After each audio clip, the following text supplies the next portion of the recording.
he's capable of.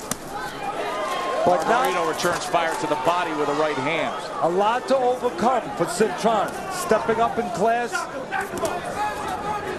Has not fought the opposition that Margarito has fought. And he's coming off 9 months inactivity and right hand surgery. A heck of a time to choose to step up in class coming off of inactivity and hand surgery. We'll see if it affects Cintron. If it does, it'll be as the fight goes on and the experience of Margarito and the inexperience of Cintron starts to lay its head, starts to show. Doubles up the jab. Margarito fires off a right. Coming to the end of round 1, scheduled for 12 for the title.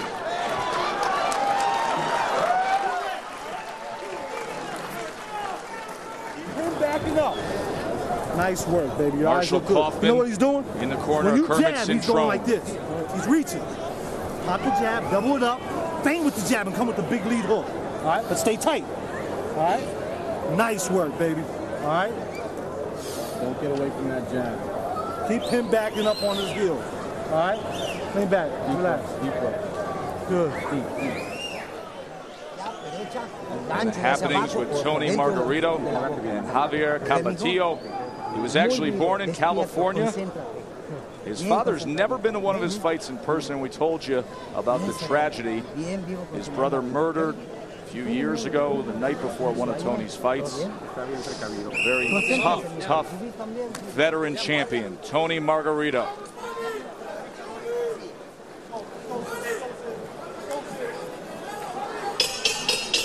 In round number 1, Cintron was only 3 of 39 on his jabs. Margarito just 2 of 31. In fact, the percentages very low for both men. Cintron only landing 14% of his punches. Margarito landing only 13%. 8-6 edge for Cintron. Cintron has the power, but that, as we know, has no value if you don't have a way of getting it to the target. And the opportunities to get it to the target with Margarito is sometimes Margarito will get there into that punching area. He's starting to get there now in what I call that in-between zone, that in-between land, that danger zone, where he's not all the way in, he's not all the way out. But he's able to do his thing. But sometimes he also allows you to do your thing. That's right, because he's in your range at the end of your... And him doing his thing will not hurt Cintron as much as Cintron doing his thing, because Cintron has the power. So Margarito sometimes right there in that no man's land, he'll stand tall every once in a while.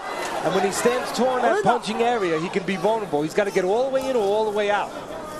Combination from Margarito moments ago. He finished it with a left hand to the body and got a slight warning from Kenny Bayless to get it up.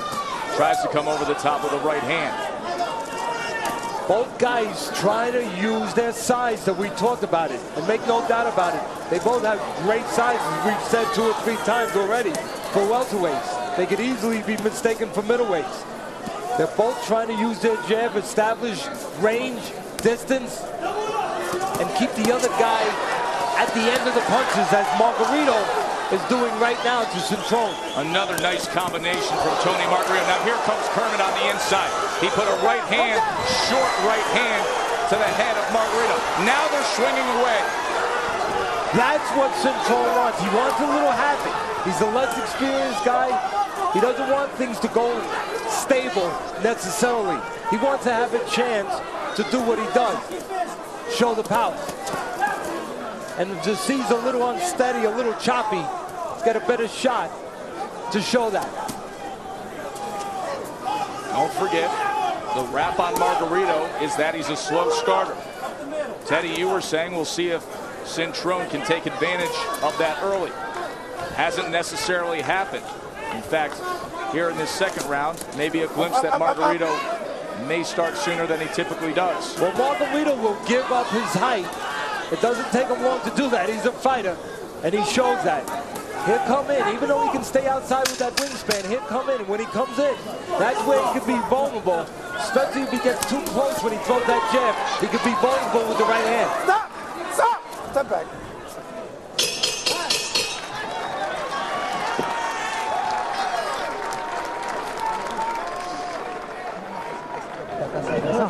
hacer? Nada, ok. No tienes que confiar absolutamente nada. La nariz, métele adrenalina dentro de la nariz para que le tapes eso. Mira, hijo. Tienes que estar demasiado despierto, sin confianza, manejando tu jab y remates. Throw the jab a lot, drive him with the jab, and then move to the side and hit him to the body. Don't pull back, but go inside, jab, jab, and then to the derecha. Jab, jab, right hand and a hook. Action in the second round when Margarito put the combination on him. Getting full extension on his punches, that's good when you got a long wingspan like Margarito has. You want to keep your man, in this case, Cintron, at the end of your punches. But there, Margarito gets a little too close, allows Cintron to get into that punching range. The good news is that Cintron was able to get that punching range and be able to counter a little bit and land a little bit. Maybe the bad news for Cintron is that Margarito handled the power very well. Cintron in the red, white, and blue. Tony Margarito, the world champ, in the black and silver. Joe Tessitore, Teddy Atlas, and Jeremy Schaap with you from Caesar's Palace, the Roman Plaza. You know, after a lukewarm punch totals in the first round, pace picked up a bit in the second round. Margarito totaled 87 punches thrown, only landed 12. Cintron was 13 of 79. Now measuring with that left, comes with the right, tries to go to the body with the left. Sugar Ray Leonard has been our guest analyst all night long. Ray, your insights early on here with Cintron and Margarito, please. Well, right now I see that Margarito is starting to lay the groundwork. He's really starting to get his jab out there, and he's putting the combinations together quite well.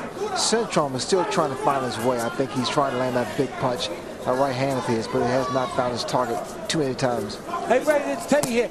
Being that Cintron's a younger guy, the guy without the experience stepping up here, is it good for him that it's been a slow pace so far so he can get his feet under him a little bit? I think it should be faster, Teddy. I think being a younger fighter, the more aggressive fighter with the power, I think he should be a little more aggressive.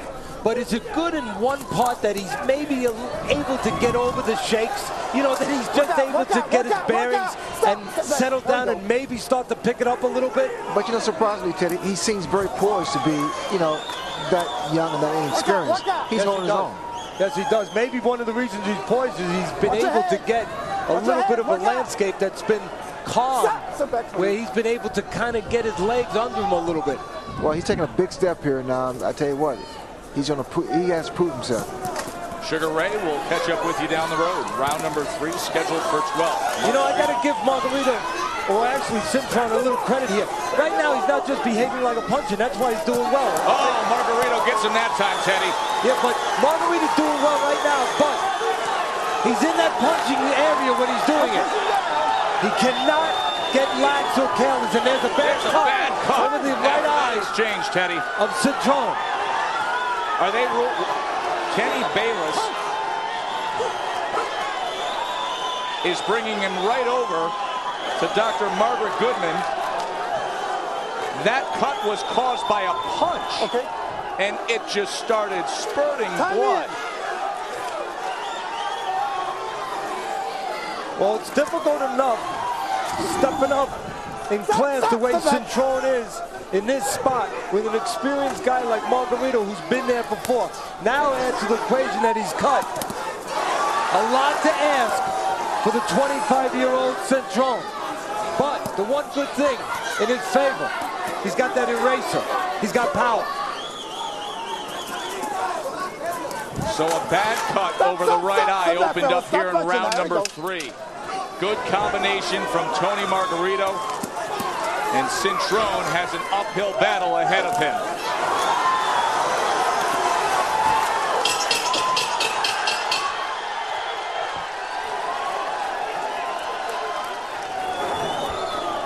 Sid Brumback handling the cuts in the corner. You're leaning over too much inside, you hear me? You gotta step around. Take the mouthpiece, gentlemen.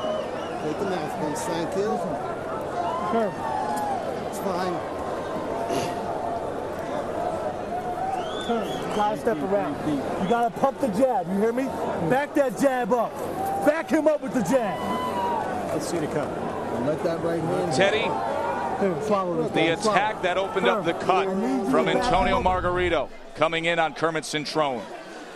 Margarito an offensive fighter. Cintron, an explosive one. Margarito does it in numbers, up and down combinations. Moves his hands around and he creates openings. He doesn't wait for them. Again, the uppercut in the middle and then outside with the right hand. And we talked about in the tips, Cintron could be vulnerable to that uppercut because he lays his head right in the middle. Laid his head in the middle. Margarito knew what to do. Tony Margarito had a 17-8 edge in power connects in that third round. 4 of them came on that combination, and the right eye is cut for Kermit Cintron. Round 4 scheduled for 12. Kermit has the power. He can end the fight with one punch. Margarito, lots of volume, a busy boxer puncher.